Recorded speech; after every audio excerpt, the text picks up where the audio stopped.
surat-surat yang dimulai dengan itu al-ahruf an-nuraniyah, alif lam mim, alif lam ra dan sebagainya, itu mesti cerita mengenai kehebatan Quran. Maka ini serupa maknanya. Yasin wal Quran hakim. Apa lagi? Alif lam ra tilka ayatul kitabul hakim. Shad wal Qur'anil mubin. Nun apa? Nun gimana? Wal Qur'anil wal qalami wa ma yasturun. Wal qalami wa ma yasturun ini di antara maknanya ya Quran ini.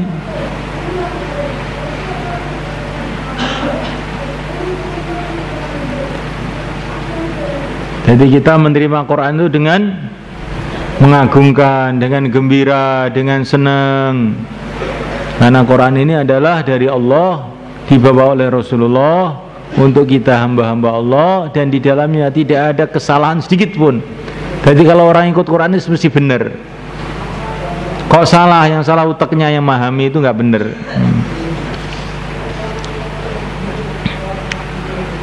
Terus isinya Quran itu apa? Liyundhira ba'san syadidan min ladun, untuk memberikan peringatan siksa yang pedih dari sisi Allah bagi orang-orang yang tidak beriman. Wa yubashshirul mu'minina alladzina ya'maluna as-solihati anna lahum ajran hasana, dan memberikan kabar gembira kepada orang-orang mukmin yang beramal soleh bahwasanya bagi mereka pahala yang baik.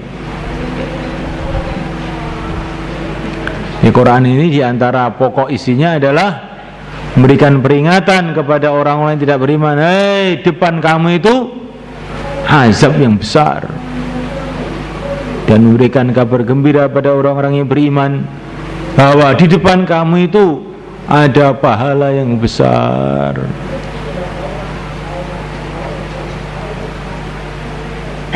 Orang dikasih peringatan tuh seneng apa enggak seneng kira-kira? Depan kamu tuh sepur, pelindes kepala kamu. Lu jalan sini lo, biar selamat kamu. Wah, terima kasih Pak, terima kasih, kamu kok memperingatkan saya. Apa malah marah diperingatkan? Kamu ganggu saya, memperingatkan, mau pelindes kepala-kepala saya sendiri, terserah saya. Itu orang sinting, ya. Diperingatkan malah ngamuk-ngamuk. Itu orang yang tidak ingin keselamatan dirinya sendiri. Kalau orang itu waras otaknya, lurus fitrahnya, dikasih peringatan malah senang terima kasih kepada orang yang memperingatkan. Kalau bisa yang memperingatkan kasih duit yang banyak. Karena orang memperingatkan itu pantas dikasih upah memang. Lo ngiling nih lah. Lainnya aku perhatian ini mampus aku. Orang yang mengingatkan itu pantas dikasih upah. Maka para nabi wa rasul mengatakan, wa ma as'alukum alaihi ajra in ajriya illa 'ala Allah. Sebetulnya saya ini pantas dikasih upah, tapi wa ma as'alukum alaihi ajra, saya tidak minta upah kepada kamu. In ajriya illa Allah. Upah saya itu Allah yang bayar. Kamu gak kuat ngupahi saya, gak kuat kamu. Jadi orang yang memberikan petunjuk kepada keselamatan dunia, keselamatan akhirat, membimbing kita untuk menuju surga Allah, pantasnya itu harus dibayar memang.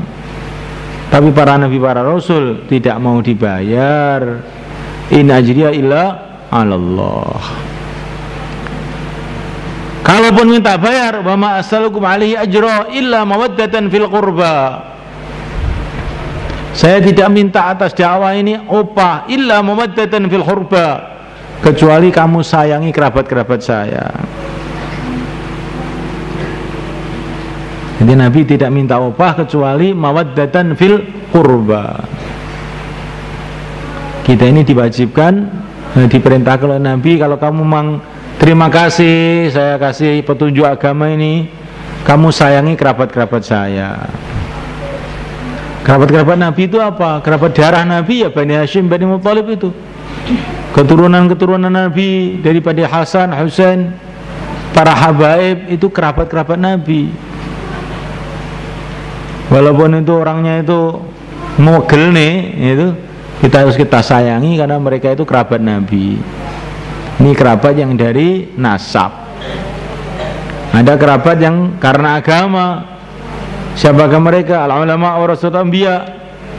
Para ulama ya. Dia mencintai para ulama itu bagian daripada opahnya Rasulullah. Kalau kamu mau kasih opah itu, bagi rasa terima kasih kita kepada yang mulia baginda Muhammad SAW. Itu yang kepalanya di bawah itu ada apa tuh? Itu angkat kepala. Oh, tolak-tolak malah kui malah nolene. Jangan sampai kepala taruh di bawah. Itu zalim namanya. Allah jadikan kepala itu di atas, kok taruh di bawah. Nanti kalau kaki kamu ditaruh di atas oleh Allah gimana?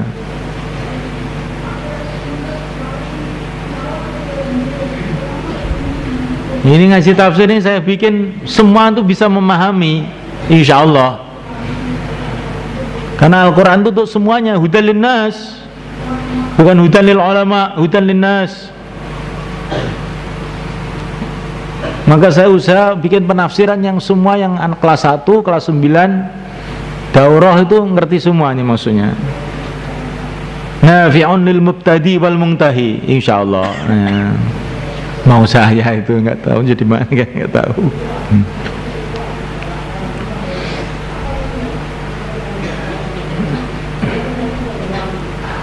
Ana lahum ajrun hasanah, bagi orang-orang iman ada pahala yang baik. Kalau Allah sudah mengatakan baik itu ya masya Allah baiknya itu. Kalau orang petani, seorang petani kampung melihat rumah dari bambu, oh ini rumahnya baik. Nah, baik menurut ukuran petani. Tapi kalau nanti di kota yang dikatakan oleh petani baik itu ternyata masih gubuk reot. Ya orang kota melihat rumah yang tingkat 100 di imarat itu, yang kalau berbuka itu tingkat 1 dengan tingkat atas berbeda jamnya. Kalau puasa itu ada rumah di imarat sana berapa ratus tingkatan nggak tahu itu. Jamnya itu yang di bawah dengan yang paling atas itu lain, karena saking jauhnya itu. Nah, baru melihat, oh ini rumah hebat ini. Nanti kalau pergi ke Jeddah, ini ada rumah lebih tinggi lagi, entah berapa ratus tingkatan itu. Belum jadi tapi baru rencana. Tapi kalau di surga, oh lebih lagi. Rumah-rumah di dunia semua gubuk reot. Gubuk reot. Ini ajrun hasanah. Kalau Allah mengatakan baik, sudah tidak bisa dibayangkan baiknya kayak apa itu. Ma la ainun ra'at wa la udhunun sami'at wa la khatar ala qalbi bashar. Sudah baik, magithina fi abada, tinggal di situ selama-lamanya. Baik, tapi setelah beberapa tahun, beberapa ratus tahun terus diusir. Wah, itu tambah jadi penderitaan. Baik itu kalau tidak kekal, lebih baik nggak lihat. Namanya kamu itu dikasih rumah bagus sudah, enak semua. Tapi dibatasi kamu di sini 3 hari aja ya. Wah, enakan nggak masuk. Ini sudah ada kadung seneng, tiba-tiba suruh keluar, malah loro kabeh. Ya. Makanya di surga itu tidak sudah baik dan kekal, nggak akan disuruh keluar lagi. Kalau di dunia ini seneng tapi nggak lama, maka lebih baik dunia itu nggak tahu aja sebetulnya. Jadi presiden cuma 5 tahun, nah, lebih baik nggak jadi. Karena enaknya jadi presiden itu tidak setara dengan sedihnya dicopot itu. Ya nggak? Paham tuh? Lebih baik jadi rakyat aja, nggak copot-copot. Daripada jadi presiden cuma 5 tahun terus dicopot. Magithi binafiya bada, tinggal di dalamnya selama-lamanya. Wa yundziral ladzina qalu ittakhadallahu walada, dan memberikan peringatan kepada orang-orang yang mengatakan Tuhan itu punya anak atau menjadikan anak. Itu orang-orang Nasrani. Ini peringatan khusus untuk orang-orang Nasrani. Ma lahum bihi ilm, tidak ada lahum bagi mereka bi dengan perkataan itu min ilmin, pengetahuan. Wala li abaihim, dan tidak pula punya ilmu nenek moyang mereka. Kaburat, besar kalimatan kalimah tahruju yang keluar min afwahim, dari mulut-mulut mereka. Yaquluna, tidaklah mereka mengatakan illa kadiban, kecuali kebohongan. Ini peringatan khusus untuk orang-orang Nasrani yang mengatakan Tuhan punya anak. Mereka tidak punya ilmu, tidak punya pengetahuan mengenai hal ini sama sekali, cuman ngarang-ngarang saja. Ilmu itu maksudnya sesuatu yang bisa dipegang, bisa diyakini. Tuhan kau punya anak berupa manusia, otaknya siapa yang bisa menerima kecuali otaknya orang yang sesat. Maka dikatakan mereka tidak punya ilmu mengenai hal ini, dan tidak pula nenek yang mereka ikuti itu yang mengatakan Yesus itu anak Tuhan, tidak punya ilmu itu mengenai hal ini, cuma ngarang-ngarang belaka, lamunan belaka. Mereka melihat manusia punya anak, terus mereka Tuhan disamakan manusia, Tuhan punya anak. Manusia punya ibu, katakan Tuhan punya ibu. Ini punya mertua, punya walimah, punya cucu, ya repot aja itu. Kalau Tuhan kamu samakan sama manusia, ya itu namanya manusia, bukan Tuhan. Setelah dituhankan, disalib lagi. Nah. Setelah dituhankan, mati, disalib, disembah. Ini betul-betul pikiran-pikiran yang sudah terputar balik, nggak karu-karuan. Pikiran orang yang sesat. Orang itu kalau sudah sesat, maka tidak bisa berpikir lurus, dan tidak ada hidayah kecuali dengan mengikuti kepada orang yang diutus oleh Allah untuk jadi asbab hidayah, yaitu baginda Muhammad SAW. Itu manusia itu katanya makhluk yang cerdas, makhluk yang pintar. Iya, kalau mau ikut Rasulullah. Kalau tidak ikut, maka jadi sangat bodoh. Manusia dikatakan Tuhan, jadi Tuhan disalib, saat itu disembah. Sangat bodoh, kayak orang India. Sapi pun disembah. Ya. Katanya Tuhan sapinya itu. Tapi nanti dengan diam-diam, sembunyi-sembunyi sapinya dijual sama orang Islam. Loh, ya Tuhan kok dijual itu bagaimana? Sehingga akhirnya daging sapi itu di sana murah sekali. Yang enak orang Islam, makan kambing, makan daging terus.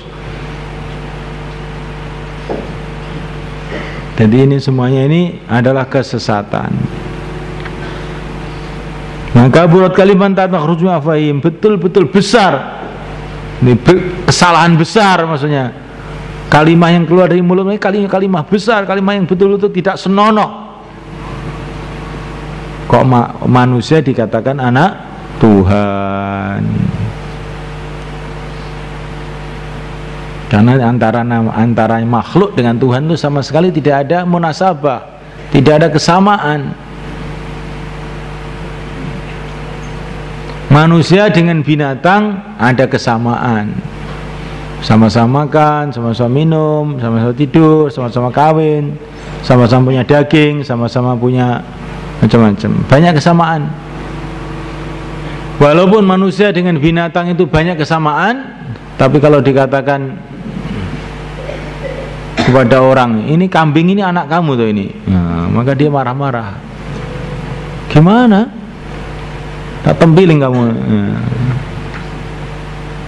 Nggak, ini ayam ini loh, kok kelihatannya mirip dengan kamu. Nah. Ayam ini anak kamu tuh, nah, maka dia marah-marah. Padahal itu ada juga kemiripannya itu. Ayam makan, kamu makan. Ayam minum, kamu minum. Ayam punya mata, kamu punya mata. Ayam kaki dua, kamu kaki dua. Malah ayam punya kelebihan. Dia punya sayap, kamu tidak punya sayap. Dia punya bulu, kamu tidak punya bulu.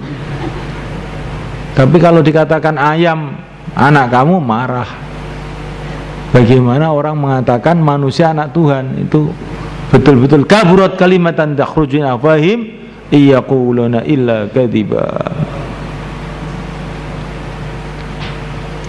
Fala'allaka bakhi'un nafsaka 'ala atharihim in lam yu'minu bihadzal hadithi asafa. Ini cerita Nabi sekarang. Nabi itu melihat umat yang tidak karu-karuan itu. Tuhan dikatakan manusia, manusia dikatakan Tuhan, macam-macam. Menyembah batu, menyembah kayu, dan macam-macam keadaan umat yang macam-macam itu. Sumpeknya Nabi itu sudah bukan main.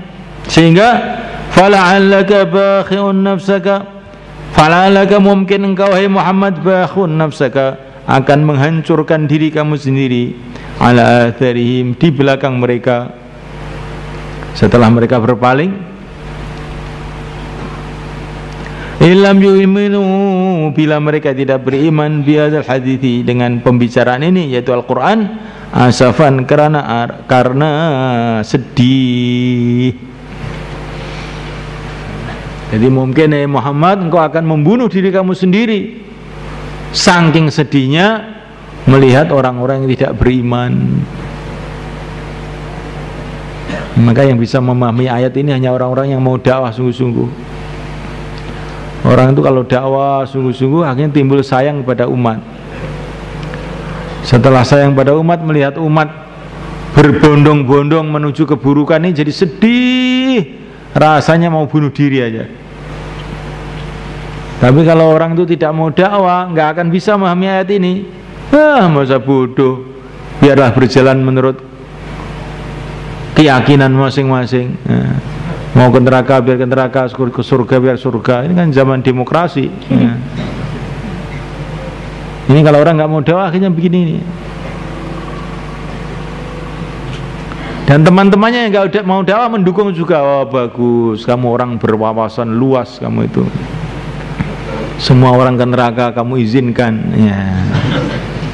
Kamu berwawasan luas, orang arif, orang lembut. Tapi kalau orang itu mau memikirkan akhirat, fala'allaka bakhi'un nafsaka 'ala atharihim illam yu'minu bihadzal hadits asafa. Sedih, seolah-olah itu kayak mau bunuh diri Nabi itu.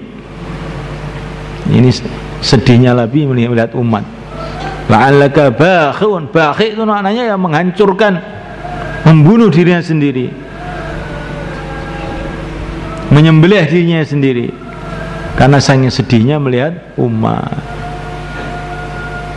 Kalau Nabi melihat kamu ngaji tidur kayak begitu itu, kira-kira nangis apa enggak kira-kira? Allah.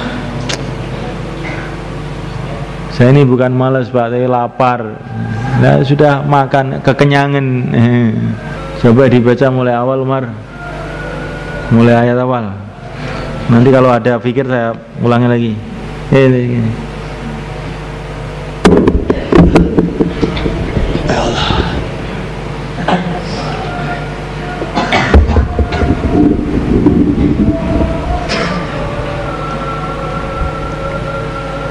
Bismillahirrahmanirrahim. Alhamdulillahilladzi anzala ala 'abdihil kitaba wa lam yaj'al lahu 'iwaja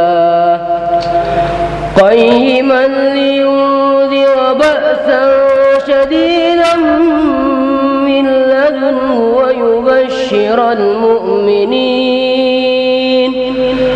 ويبشر المؤمنين الذين يعملون الصالحات أن لهم أجرا حسنا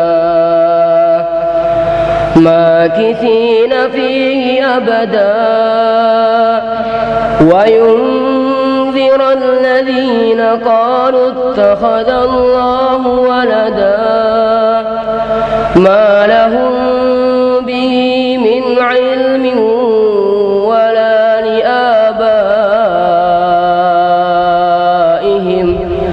كبرت كلمة تخرج من أفواههم إن يقولون إلا كذبا فلعلك باخع نفسك على آثارهم إن لم يؤمنوا بهذا الحديث أسفا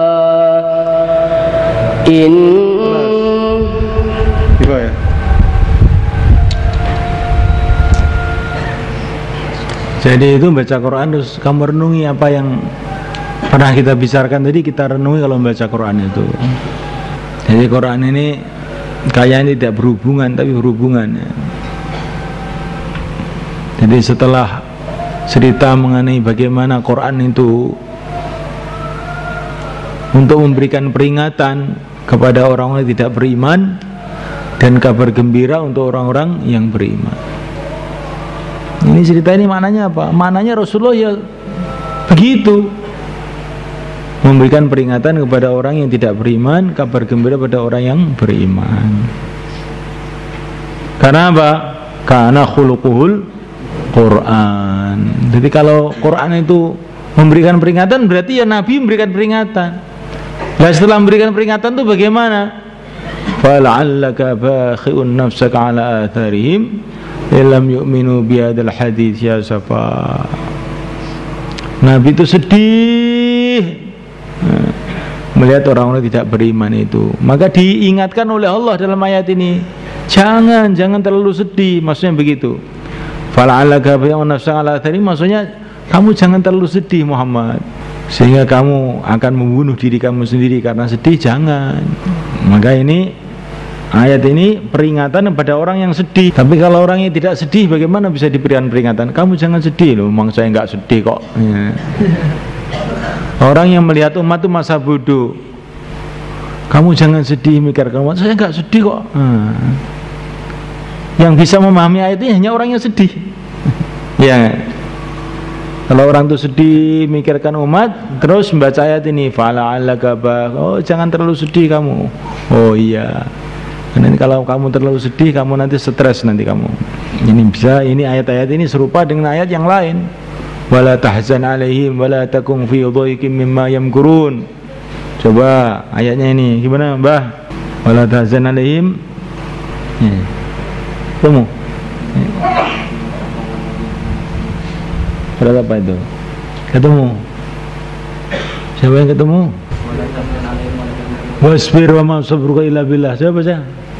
Wasbir wa ma sabruka illa billahi wa la tahzan alaihim wa la taku fi dhaiqin mimma yamkurun. Baik, macam mana? Bukan ketemu. Coba baca. Wasbir. Bismillahirrahmanirrahim. Wasbir wa ma sabruka illa billahi wa la tahzan alaihim wa la taku fi dhaiqin mimma yamkurun. Wasbir, sabarlah. Wa ma sabruka illa billah. Kamu gak akan bisa sabar kecuali dengan pertolongan Allah. Wala tahzan alaihim, kamu jangan sedih atas orang-orang yang tidak amal agama itu. Wala taku fi dhaiqin, jangan kamu sempit dada mimma yamkurun, karena daya mereka. Apa?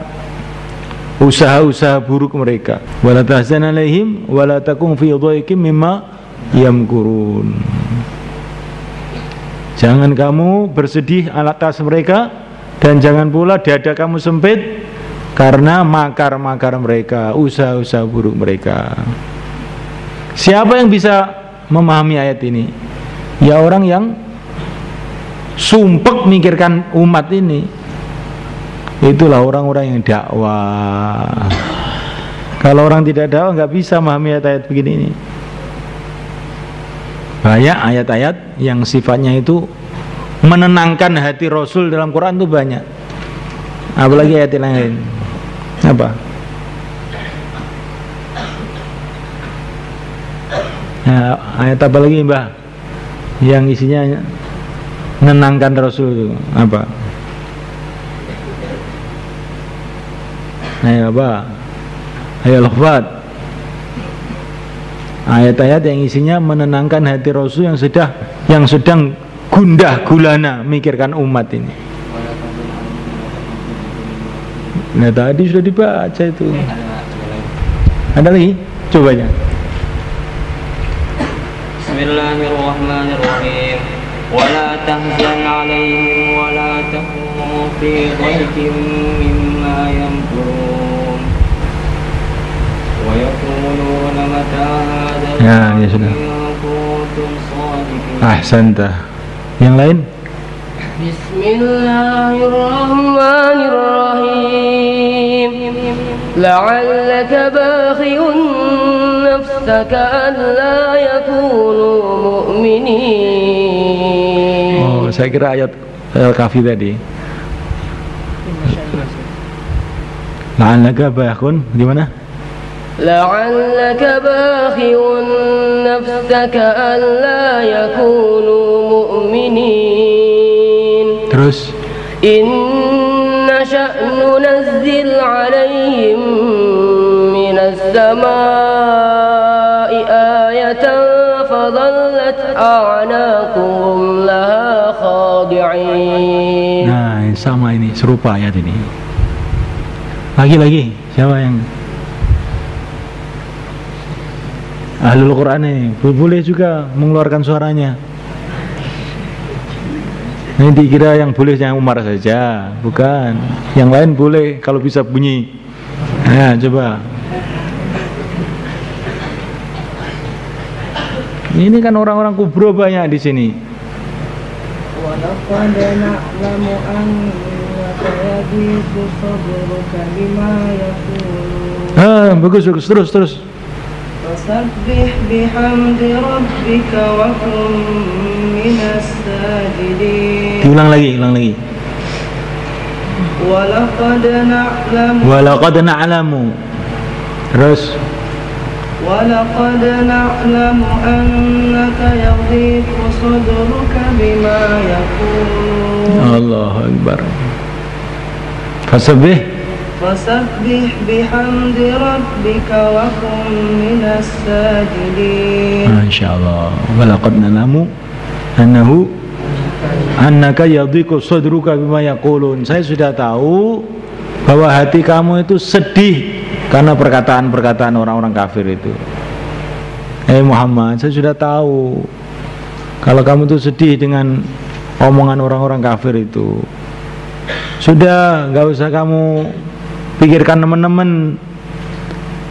Tapi fasabbih bihamdi rabbika wa kun minas sajidin. Kamu baca tasbih aja, sujud. Jadi hiburannya dai itu baca tasbih, sujud. Kalau sudah sumpah, walaqad na'lamu annaka yadhiqu sadruka bima yaqulun. Terus gimana? Fasabbih bihamdi rabbika wa kum minas sajidin. Wa'bud rabbaka hatta ya'tiyakal yaqin.